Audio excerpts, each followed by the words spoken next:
Alright, so this is the second video that we've done a format like this. And today, this could be a good subject, I would think, and that is talking about NBA awards and my predictions for who's going to win this year. Now, for some things like MVP, Sixth Man of the Year, stuff like that, I'm going to be giving 3 players that I think have a good chance to win it, and 3 dark horses that, if y'all know what that means, it's like a surprise player that, could do something because we don't know. Somebody like Jason Tatum, something like that. Something like, not many people would say, oh, he's definitely winning MVP. It's a possibility though. Alright, so let's get into it. Alright, so I'm starting off with Coach of the Year. And my 3 that I think are contenders for this award are going to be Steve Nash, Frank Vogel, and Nick Nurse. Now, I think all these coaches, especially Frank Vogel and Nick Nurse, have a understanding why they're in this conversation. But my reason for Steve Nash is he's a new coach, and I think he has possibility from the voters for a team that made playoffs last year, but now they have KD adding, and he's healthy. He looks healthier than ever in preseason. Not ever, but you know what I mean. He looks healthy.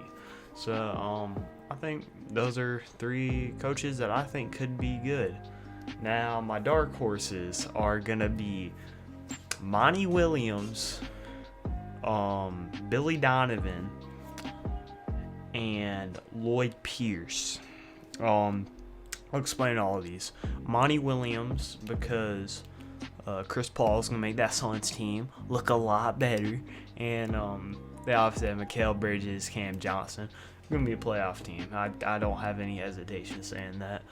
I think I said Lloyd Pierce second. Can't remember.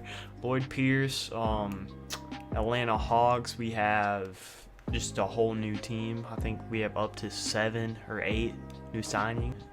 And Billy Donovan, because the Bulls look good for the first time in a while. So, yeah, we'll see about that.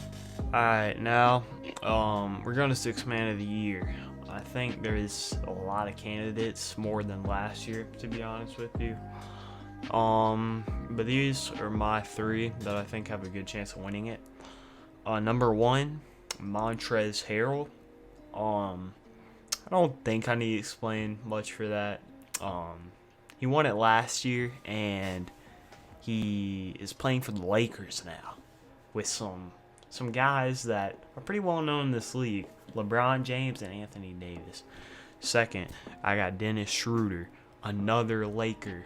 But you know what? If he does come off that bench for Kentavious Caldwell-Pope, which I don't know, so this is kind of a guess, but he's going to be Sixth Man of the Year. I'm calling it.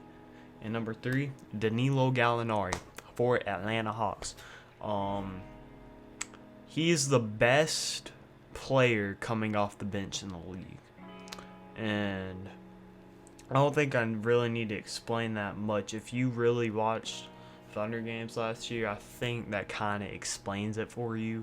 And the Hawks really know how to shoot the damn ball, and it's looking like that in the preseason so far with Bogey, Trey, and Danilo. So we'll see about it. Alright, for my 3 dark horses, I have Norman Powell for the Raptors. I think he's played super efficiently and maybe the most underrated player in the league. So then I have Rajon Rondo. Not trying to sound like a homer here, but I think he's going to lead our young guys and assist the ball and score a decent amount. And again, these are surprises, so it's not like me calling this out. And then George Hill, because I think the Thunder don't have much on their team right now. I mean, if you looked at the roster, they don't have anything besides Shea, obviously, Derek Space, Lou Dort, but those other 2 are kind of small pieces in the franchise. But I think George Hill could do some stuff off the bench. I think he's playing off the bench for Lu Dort, but yeah, those are my 6 men. Alright, so we're starting on Rookie of the Years. My 3 Rookie of the Years, so I think I have a good chance of winning it, are Deni Avdija for the Wizards. Shot really good, 100% from the field the other night, so I like that a lot. I got Obi Toppin next. I think he's shown a little bit of inconsistency, but compared to the other rookies, it's not nearly as bad. But then again, we've only seen about 2 or 3 games about now. Then I have Anthony Edwards, the first pick, and I think even though I haven't seen much from him, there's a reason he got picked first, and he did do okay with Ricky Rubio, a vet, passing him the ball. So I think the Timberwolves in general are going to be okay, and I might upload a video about the Timberwolves sometime soon. So yeah, those are my 3. Alright, so next we got my dark horses for Rookie of the Year. We got Killian Hayes first. I think D Rose can show him a lot at playing the point guard position. Next we got Patrick Williams for the Bulls. They could have took him 8th, but they took him 4th because they couldn't trade down and they believed in him that much. And then Onyeka Okongwu for Atlanta. Another one I'll throw in there is Tyrese Halliburton. I think Buddy Hield and De'Aaron Fox can kind of show him the way of, like, obviously Halliburton has really good defense already.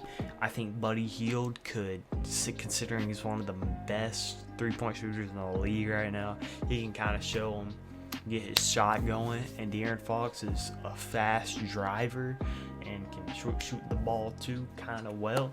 I think he's gonna be okay, and he's gonna be kind of mediocre this first season, but I think he does have some potential.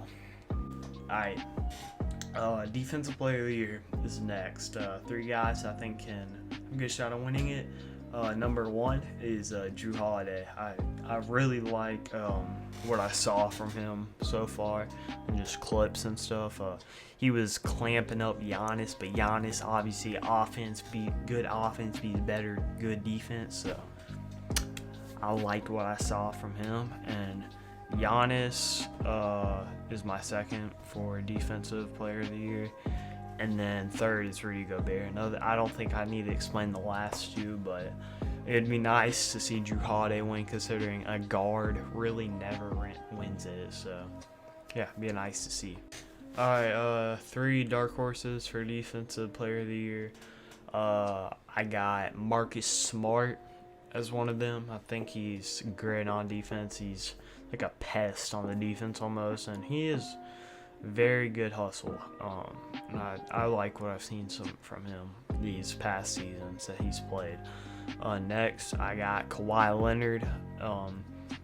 Obviously, people know how good Kawhi Leonard is at defense, and despite the Clippers kind of being a meme across social media, I do think they don't get enough credit for what they did.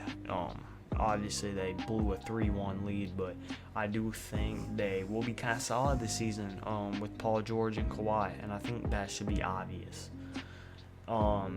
Next I have Chris Dunn. I really like what he did on the Bulls last year, him bringing his talent to the Hawks. Can't shoot the damn ball worth of shit, but that's not what the Defensive Player Award is about. It's about stealing the ball, clamping up, getting blocks, and as a guard that's kind of undersized, he can do that.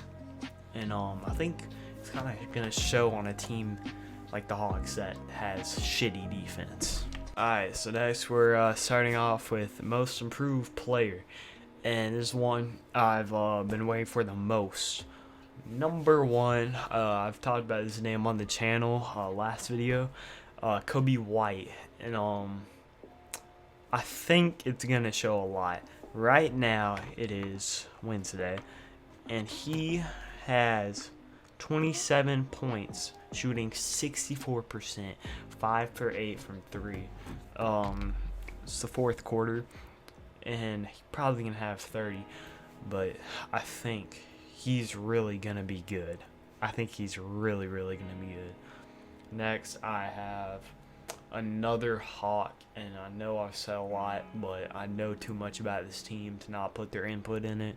I got Bogdanovich, and I think he's going to jump from, like, I think he was averaging 13 last year, maybe 15, to like 20 points per game. I think he can do that. He's shooting very well, and Trey and Bogey, and with like Collins, Capella, and Hunter at the 3, lineups will vary. Maybe we got Bogey at the 1, we got Gallo at the 4, and it'll vary a lot.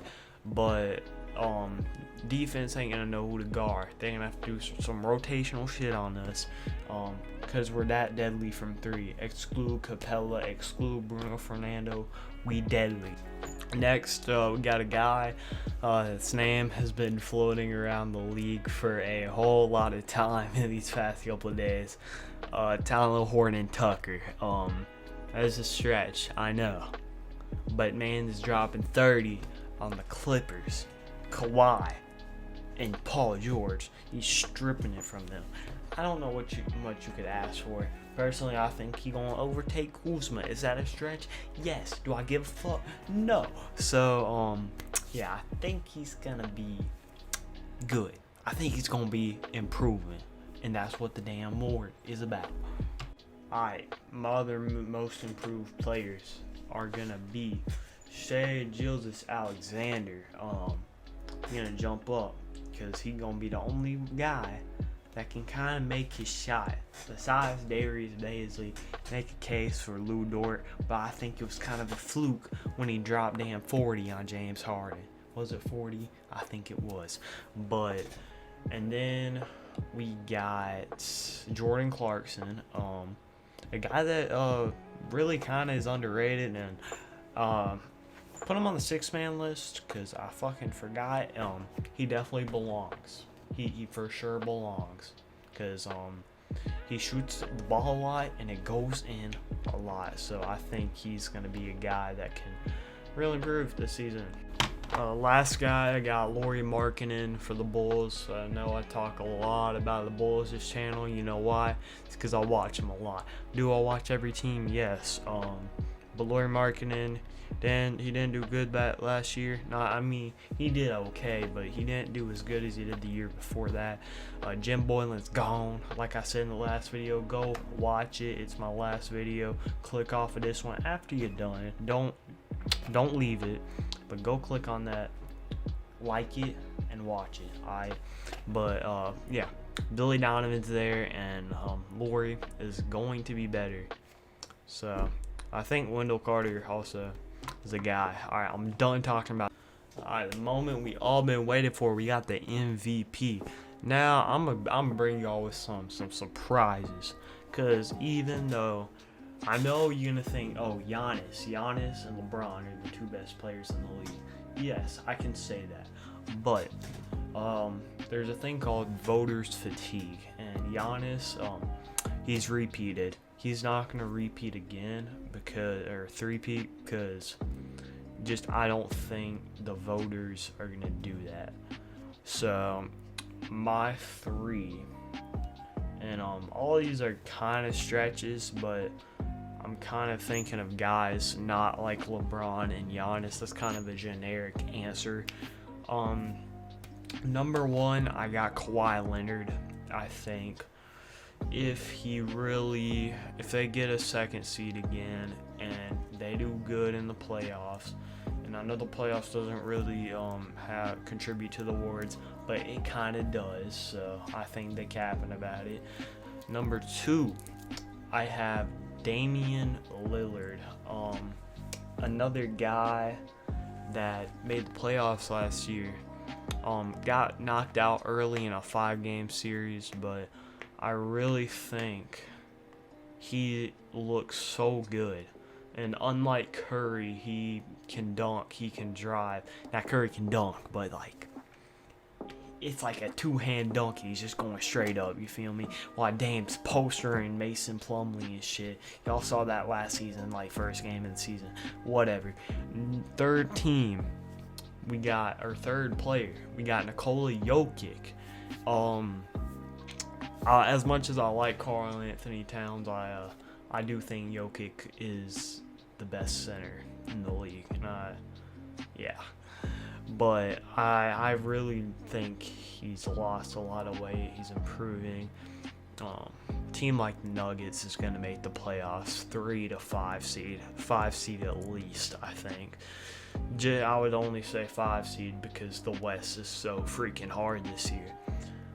Now for my dark horses, I know this player I'm about to say is a guy that is really good, and it shouldn't be a dark horse, but y'all see why. I'm gonna say Kevin Durant because the only reason this is a dark horse is he's coming off that injury, and nobody really knows if he's gonna be 100%. So yeah, another guy that I'm about to name, a guy that's really good. So James Harden, I think, should be on there.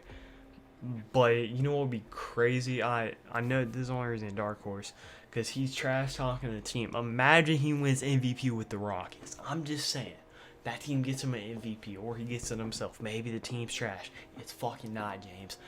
Stay, James Harden. Please listen to me. If you're watching James Harden, if you're watching this video, listen to me. Stay in Houston. John Wall and Boogie is gonna help you, and they gonna save your franchise.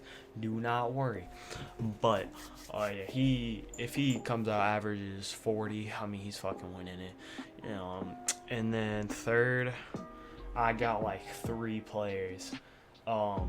Luka, Trey, Jason Tatum, all guys that are really good NBA players. I say they're all about. I know there's some Luka people that really love Luka. I'm not one of those people. I don't hate Luka, but I don't think of him as highly as y'all do. Trey, because I've watched so many fucking Hawks games, and I think he deserves it. And third, Jason Tatum, because he's the leader of the Celtics, a team that makes the playoffs every year. And obviously they take playoffs into consideration, because people like Bradley Beal don't make the All-Star team because they're on like 14 seed in the East, even though he's averaging like 30. So that's one of the reasons. Alright, we off topic, but that's one of the reasons Trae Young, Zach LaVine, Devin Booker, even De'Aaron Fox, you could say, they don't get recognition. Karl Anthony Towns, even, they don't get recognition at all, man. Alright, so we done with the video. Please like and subscribe. I should have said it earlier, but even if you don't fucking like NBA videos, still do it so we can get some NBA people that actually like the sport in here. But if you're watching this far, I assume you are interested in the NBA, so appreciate that. Appreciate y'all that made it this far. I know this is probably like a long video. I'll see y'all later. I'm not trying to